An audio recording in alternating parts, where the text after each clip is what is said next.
Pues buenas tardes, perdón por el aspecto belicoso que presento, pero en fin, es que me he caído. Entonces, si digo algún despropósito, hay que atribuirlo al golpe. Adelante, Miguel. Bueno, pues vamos a hablar efectivamente de este asunto de la protección de la vida desde el primer momento, pero nos vamos a alejar de lo que sería pues una exposición habitual, que yo he hecho otras veces, incluso he escrito, pero a mí me parece que realmente las cosas han cambiado. Julián Marías solía decir que había el siglo XX, en el que él hablaba, estaba afligido por tres calamidades. Una era la aceptación social del aborto, otra la drogadicción y otra el terrorismo. La primera, aceptación social del aborto, pues efectivamente explicaba que, abortos ha habido siempre, no es una novedad en efecto. El asunto está en que la sociedad lo haya aceptado como un hecho más, como un acontecimiento habitual, normal, incluso en el colmo ya de la degeneración moral, como un derecho. El que la sociedad occidental haya ido progresivamente aceptando esta lacra.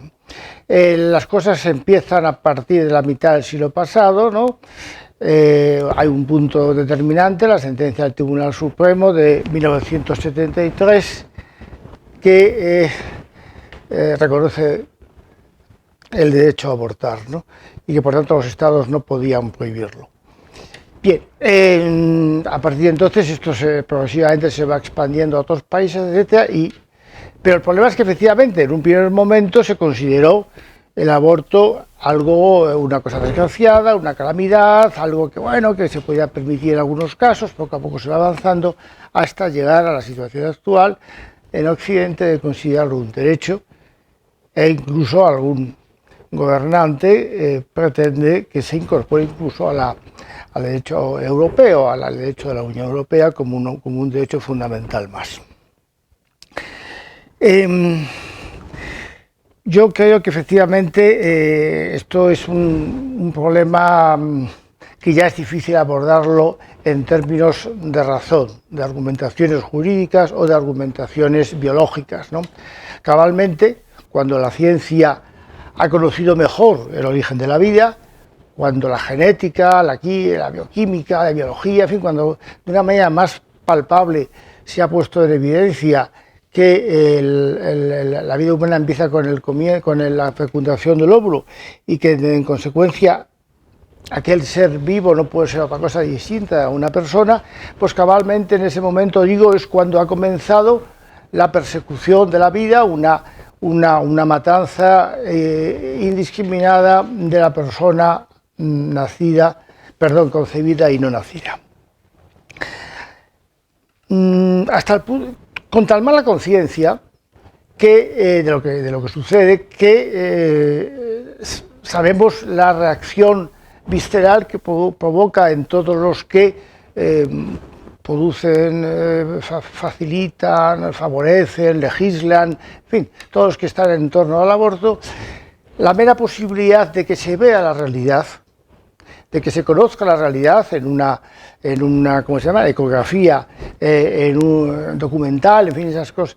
Todo eso les produce una irritación particularmente grave, ¿no? Porque, claro, tienen esa conciencia ya lastrada que les impide, que no quieren ver la realidad.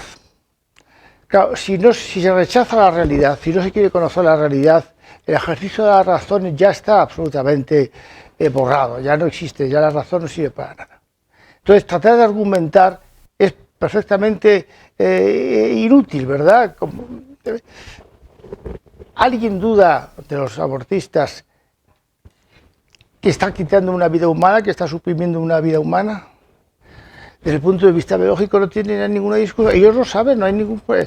Por tanto, no hay nada que razonar, no se trata... Y desde el punto de vista jurídico, si el ordenamiento jurídico protege la vida de la persona después del nacimiento, es una contradicción que no lo haga antes, cuando no hay ninguna diferencia esencial, nada más que cronológica, entre una persona y otra. Por tanto, no es una cuestión de entrar en argumentaciones, ya digo, ni científicas ni jurídicas, porque es tan ridículo como intentar explicar la física cuántica a un borrico. Es que es hablar un lenguaje ininteligible o que no quiere ser inteligible por quienes lo defienden, ¿verdad? ¿Y por qué ha sucedido esto? ¿Por qué se llega a esta cerrazón mental? Vamos a ver, uno de los grandes problemas de la sociedad actual es el rechazo de la razón y la sustitución por las ideologías. Y la ideología es por sí misma contraria a la razón, no razona, está basada en sentimientos, en deseos, en voluntarismos, pero de luego no tiene nada que ver con la razón. Profundicemos más. Rechazar la razón es rechazar la religión. Por eso el Benedicto, un papa sabio y santo, solía decir que actuar conforme a la razón es actuar conforme a la ley de Dios. La razón, fundada en la verdad, obviamente, la razón ilustrada, la razón fundada en la verdad, no como un mero actuar, sino, pues efectivamente coincide, es una participación de la razón divina y en consecuencia coincide con la ley de Dios. ¿Qué ha pasado? Que la sociedad, como bien sabemos, la sociedad occidental, a partir de la Ilustración, comienza a rechazar a Dios, empieza a apartarlo de sus vidas, hasta llegar al momento en que se rechaza directamente la religión, se rechaza a Dios de una manera ostensible si no la mayoría, en todo caso, por los intelectuales, por los formadores de la opinión pública en Occidente. Bien, pero el hombre no puede rechazar la religión, aunque quiera. Quiere decir, el hombre no puede rechazar una dimensión trascendente de su vida y limitarse exclusivamente al comamos y bebamos que mañana moriremos. Posiblemente en personas muy simples o muy primitivas, pero en general el hombre necesita dar un sentido a su existencia. Esa función es la que ha cumplido la religión cristiana desde siempre. Bueno. Cuando eso se rechaza, hay que buscar un sustituto a la religión, un sustitutivo de la religión. Hay que inventarse una religión civil. Esa es la ideología, que adopta distintas manifestaciones: animalismo, feminismo radical, el ecologismo, la exageración en la protección de lo que llaman la madre tierra, bueno, como se quiera llamar, en definitiva la ideología de género. Una ideología, por tanto, ajena a la razón, porque, insisto, la razón es religión, el hombre religioso es un hombre razonable y viceversa. Tampoco es tan difícil entenderlo porque es cierto que la existencia de Dios no se puede probar, pues digamos, al 100% desde el punto matemáticamente, ¿verdad? Pero todavía es más irrazonable negar su existencia, ¿no? Es el argumento de San Pablo, cuando escribe a los romanos. No tienen excusa porque, habiendo conocido las cosas visibles de la creación, no remontaron hasta el autor invisible de esa creación. Efectivamente, es muy difícil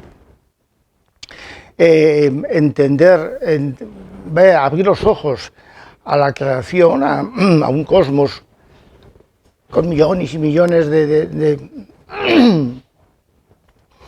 de realidades, de planetas, satélites, o sencillamente examinar el cuerpo humano y sus complejidades, conocer hasta qué punto la vida exige una proporción de elementos químicos que solamente se dan en el planeta Tierra y que una mínima alteración en esa proporción de los distintos elementos haría imposible la vida. Bueno, todas estas cosas hacen muy difícil el rechazo de una mente creadora, de una razón creadora, ¿verdad? De un orden, el argumento del orden.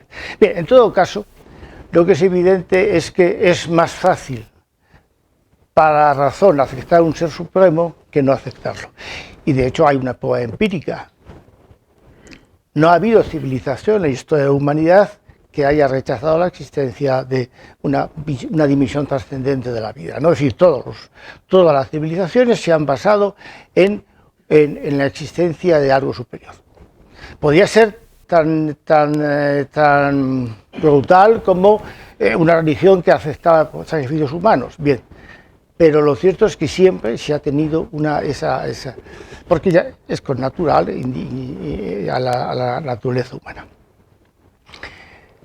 Esta generación, esta civilización, es la primera que está intentando construirse a espaldas completamente de Dios.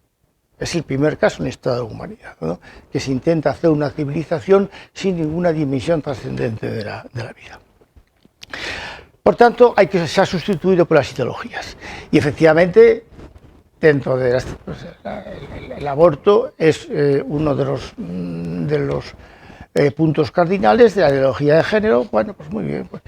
Entonces, no, el intento de argumentar, de dar explicaciones biológicas o jurídicas, todo esto, creo sinceramente que no sirve para nada, porque no están fuera de la razón. El ideólogo, el que vive de una ideología, vive de espaldas a la razón. ¿Cuándo se consigue dar marcha atrás? Por ejemplo, en Estados Unidos. En la sentencia del 2022, no hace un año todavía, se deroga la doctrina del 73 a la que antes aludí y, bueno, no se reconoce la vida en todo su esplendor, pero es verdad que es un paso gigante porque esta sentencia niega que la Constitución americana reconozca el derecho de abortar, ¿no? Y que, por tanto, los estados son libres de regular el aborto o de prohibirlo, de admitirlo o de prohibirlo. Bueno, esto es un paso muy importante. Pero, ¿cómo se consigue? Sí, cuando llegan al poder, quienes no son abortistas, pero no porque sean convertidos. Hay conversiones, sí, las hay, sabemos que las hay, ¿no? Bueno, puede haber una conversión de tipo sobrenatural, como es natural, pero también ante una realidad en fin, una impresión que un sanitario se ha podido llevar al ver el martirio de un niño, de un feto, en fin, una criatura descuartizada, etcétera, se ha producido pero en general esas conversiones, digo, de abortistas a no abortistas, se produce, no creo que se produzca en función de razonamientos intelectuales, ¿no? Del ejercicio de la razón, sino por estos modos. Y entonces, claro, cuando llegan al poder, pues se produce. Si en Occidente quienes hacen y quienes forjan la opinión pública, políticos, periodistas, escritores, directores de cine, los que hacen, profesores, cambiarán de mentalidad, pues evidentemente cambiaría la sociedad. Pero por el instrumento intelectual me parece que es difícil, lo cual no significa en modo alguno adoptar una postura de pesimismo, una postura derrotista, una postura. No, lo que creo es que hay que cambiar la perspectiva, ¿no? Porque esforzarnos en intentar demostrar que efectivamente desde el momento de la fecundación hay un ser humano y tal. Bueno, bien, si lo saben, si esa no es la cuestión, si lo saben, si saben que desde el punto de vista jurídico tampoco tiene ningún sostén el intentar hablar de un derecho al aborto, pero eso van por otro lado, ¿no? A mí me parece que no hay más que un camino al que luego quizás volveremos, que es el de la conversión moral de la sociedad, ¿no? Cuando la sociedad vuelva otra vez a orientar su vida de cara a Dios, cambiarán todas las cuestiones, todos estos problemas, estas calamidades que nos afligen hoy día. A veces uno, en fin, cuando preguntan al experto de turno, ¿Qué opina usted ante estos acontecimientos absolutamente, en fin, que te dejan el alma encogida, ¿no? Es decir, esas violaciones en grupo o esos niños de 14 años haciendo esas barbaridades, ¿no? Bueno, y así podemos ir viendo. Y cuando preguntan a los expertos, empiezan a decir cosas, bueno, sí, como mucho de la educación, bueno, sí, la educación, pero ya, claro, pero el problema es que tiene que haber educadores y educadores que conozcan la verdad, porque si no tampoco educan bien, es decir, que se trata, claro, que efectivamente la educación, pero vamos a ver qué es lo que el educador transmite al educando, porque si no... Por tanto, no hay otro camino, me parece a mí, ¿no? Todos estos... La violencia contra la mujer, la violencia machista, bueno, pues vamos a ver, estas cosas, pero si cada vez dedican más dinero supuestamente a la lucha cada vez hay más juzgados y más fiscales y lucha contra lo que llaman violencia de género, bueno, no solamente no disminuye, sino que va a más, porque claro, las causas no son esas, las causas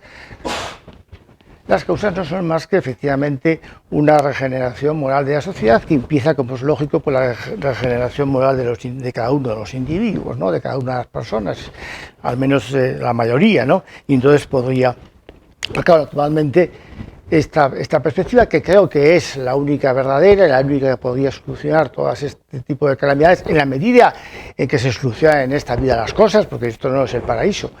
Pero bueno, hubo épocas en que efectivamente la temperatura espiritual era mayor que la actual. Pero solamente por ese camino. Lo que pasa es que, claro, ya eso nos lleva a otro mundo, a otro campo. No se trata de convertir la conferencia en una homilía, pero evidentemente no se trata tanto de argumentar, en fin, cuanto de enderezar de nuevo y orientar de nuevo la vida a Dios, ¿no? Ahora sí conviene reflexionar, porque nos puede ayudar en el camino, hacer el diagnóstico, sobre las causas que explican el descalabro moral en que se encuentra Occidente, ¿no? Porque conociendo estas causas también se podrá mejorar o se podrá intentar seguir esa senda de regeneración moral a la que antes aludía. Sin ánimo de exhaustividad, pero creo que podrían señalarse estas causas, las siguientes. Primero, el individualismo, el subjetivismo, que tiene, como sabemos, raíces luteranas. Y lo sabemos porque hemos hablado aquí del asunto el año pasado, etcétera, ¿verdad? El individualismo de Lutero es manifiesto, ¿no?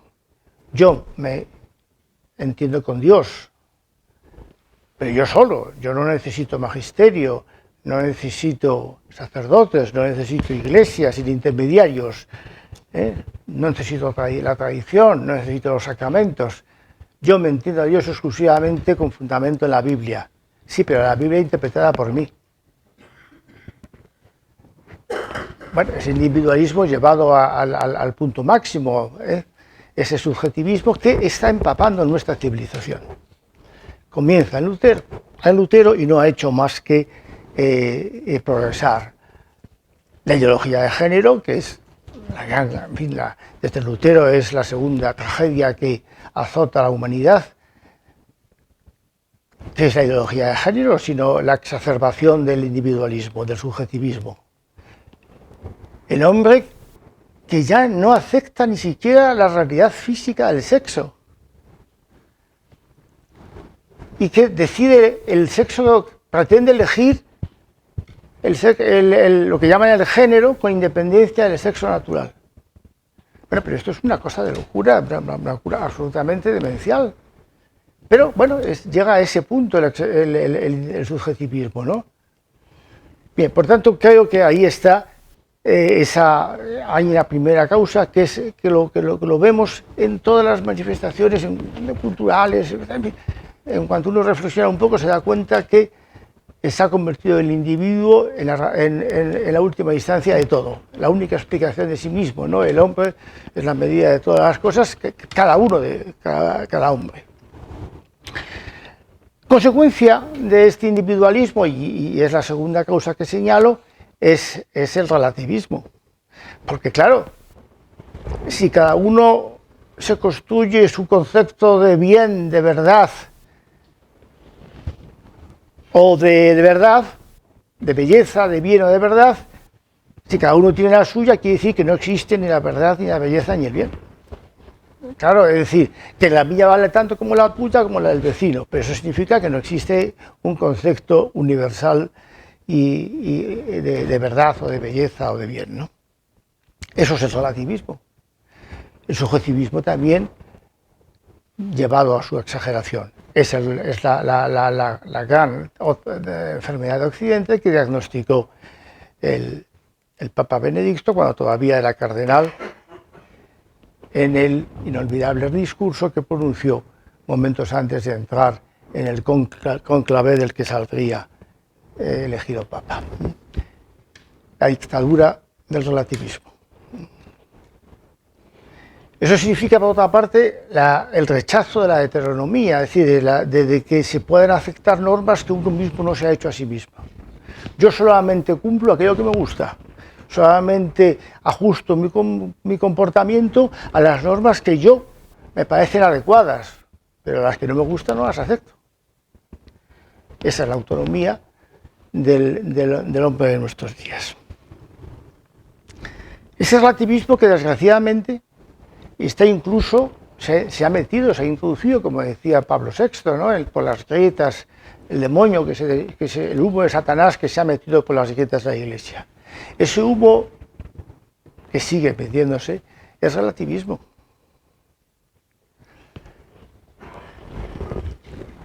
Ayer celebrábamos el Domingo de la Misericordia, el Domingo en Albis, ahora también Domingo de la Misericordia. Bien, ¿qué sería de nosotros si Dios no fuera infinitamente misericordioso? Pero hay que saber entender esto. No se puede hablar a la ligera de la misericordia, porque según cómo se explique o según cómo se proyecte esta verdad, que es inconcusa, la misericordia divina, se puede llegar a pensar, se puede hacer que los demás piensen, cuidado, que los demás tienen muy poca formación religiosa, bueno, muy poca formación en casi todo, pero en concreto en materia religiosa el personal sabe muy poco. Entonces, claro, enseguida se pueden hacer ideas equivocadas. La misericordia de Dios significa que las obras del hombre son irrelevantes, que al final todo el mundo se salva porque Dios es infinitamente misericordioso. ¿Es eso lo que me quieren decir? ¿Es eso lo que se puede llegar a pensar el que no está muy enterado, es decir, el 90% de los que oyen? Da igual lo que se haga, da igual lo que hizo la Madre Teresa que lo que hace Chapote o lo que hizo, es igual. O sea que las obras la salvación o la condenación eternas no dependen de las obras, de lo que uno haga, porque como Dios es infinitamente misericordioso, al final o no hay infierno o si lo hay, nadie va, porque Dios es infinitamente misericordioso. Sí, pero eso ya lo dijo Lutero hace 500 años. Si es que no estamos inventando nada nuevo. Lo que pasa es que Lutero, en lugar de misericordia, habló de la fe sin obras, pero es lo mismo. ¿Qué dice Lutero? Como él no podía evitar el pecado, porque tenía una inclinación sexual no reprimida y no canalizada y no podía evitarlo, pues bueno, pues se monta una religión según la cual eso no es importante. Lo importante es la fe, creer que Jesucristo me ha salvado. Peca mucho, pero cree más, es su lema, ¿no? Con la fe es suficiente. Bueno, bien, pues es lo mismo. Si la misericordia se malentiende o se malexplica, estamos en lo mismo. Basta la misericordia para salvarse. Entonces, ese argumento que parece pues muy caritativo, muy bondadoso, claro, como Dios, como si Dios es todo bondad, todo amor y toda misericordia, como... Bueno, sí, pero vamos a entender, vamos a descender un poquito, porque en esas abstracciones el amor, la fraternidad, todos somos hermanos, todo es bueno, todo el buenismo, sí, pero con todo eso, al final, se diluye la distinción entre el bien y el mal. Y se acaba, como digo, en un relativismo absoluto, ¿no? Porque, ¿qué sentido tiene entonces el dogma? ¿Qué más da creer o no creer en la Santísima Trinidad? Pues al final, ¿qué más da creer o no creer en la concepción virginal de Jesucristo? Pues es igual, si al final todo el mundo se salva, ¿qué más da? O la moral, ¿qué más da? En definitiva, en efecto, que si es homosexual o si es heterosexual o si es... Pero en definitiva las obras no son importantes porque al final Dios en su infinita misericordia nos salva a todos. Da igual la moral, da igual la doctrina, la liturgia, para qué descontar. Las religiones son todas iguales. Si todas llaman a salvarse al final, ¿qué más da una religión que otra?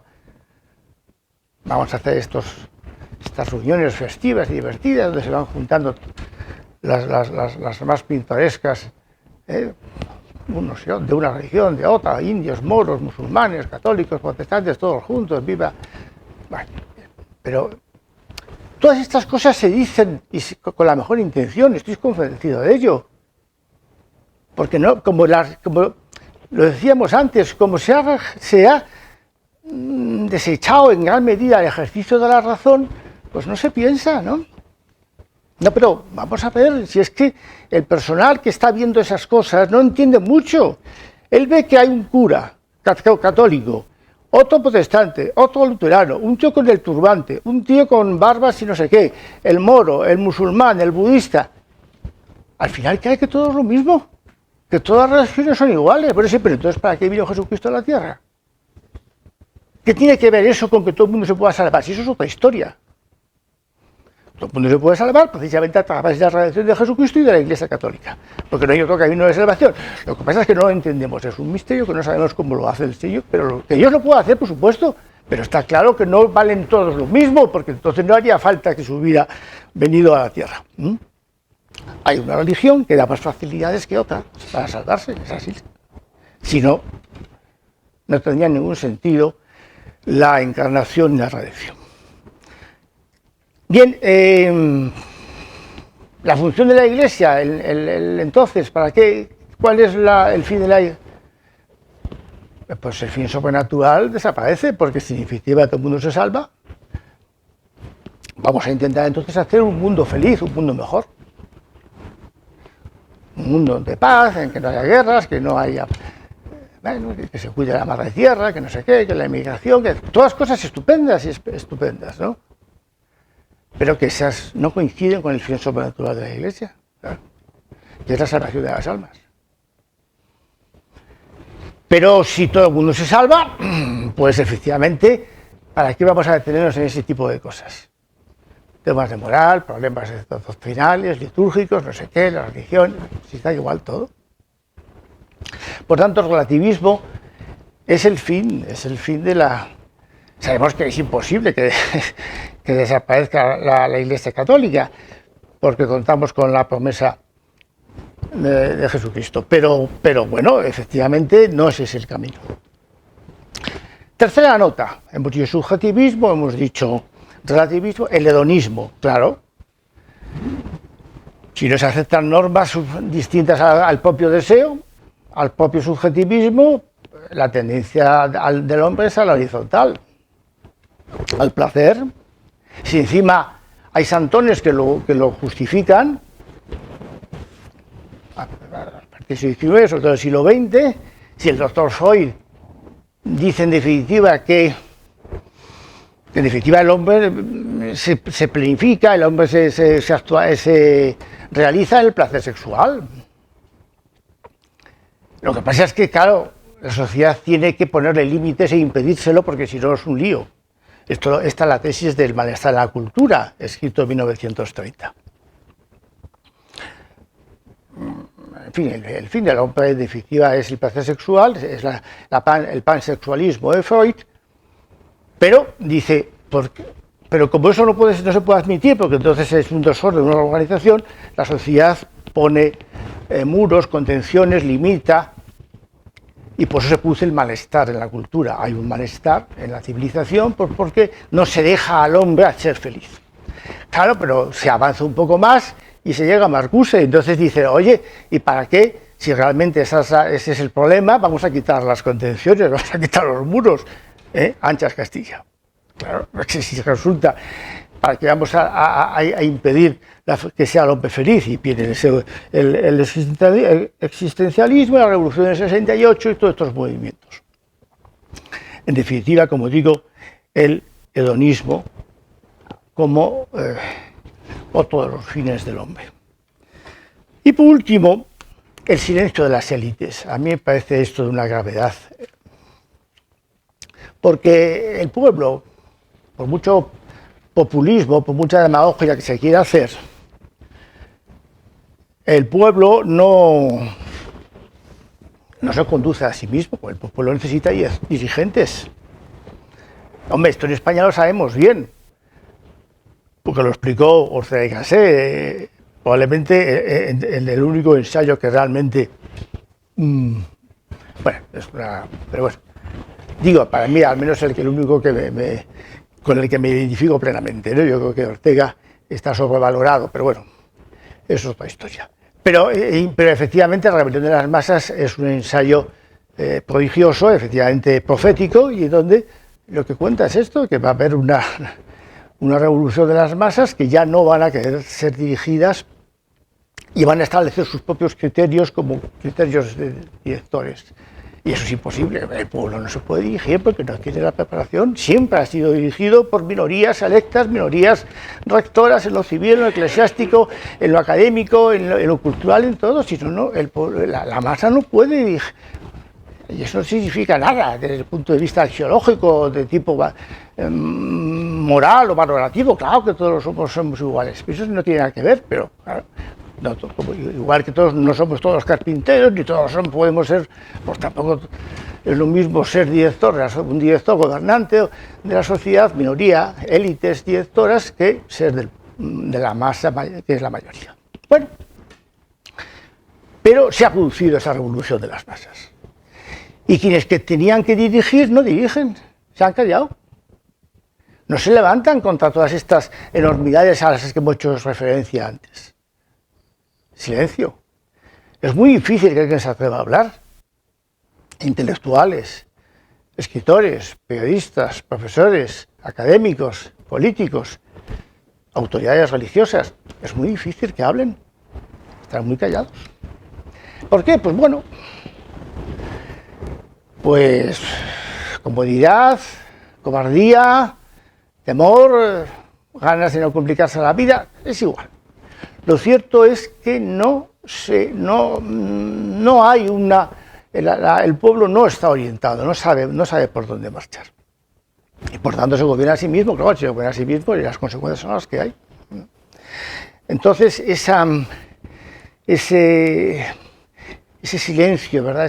Esa pasividad de las élites, porque no quiere decir que no haya nadie que se dé cuenta de estas cosas, evidentemente que sí, como no se van a dar cuenta. Lo que sucede es que, ya digo, es más cómodo callar, dejarlo. Hay un fenómeno actual en el que a mí realmente me produce un asombro grande y que creo que podríamos llamar un relativismo ad extra, hacia el interior. No para mí, sino hacia los demás. Me explico. Hay personas intachables en su vida privada, que tienen un comportamiento admirable y que además tienen la cabeza perfectamente ordenada, tienen unos criterios inequívocos de comportamiento y morales, pero que difícilmente los defenderán en público. Muy difícilmente. Esto llevado a la política, pues a callar. Soy ministro, este gobierno hace una cosa disparatada, pero aunque soy cristiano, pero me callo, no digo nada, sigo en el gobierno. Y se justifican. No, pero es que si viene otro va a ser peor, mejor es que esté yo que otro. Pero oye, que es que lo que está patrocinando tu gobierno va contra la ley natural, sí, pero... Bueno, Pero esto es genial, ¿no? Todos conocemos a nuestro alrededor gente espléndida, insisto, gente espléndida, pero que no tiene, no, es muy difícil que den un paso al frente, ¿no? Hombre, los hay cuyo comportamiento es explicable, porque les cuesta el puesto de trabajo. Claro, porque a veces a uno, si no fuera tan trágico, claro, que hablen de la censura o de las dictaduras y cosas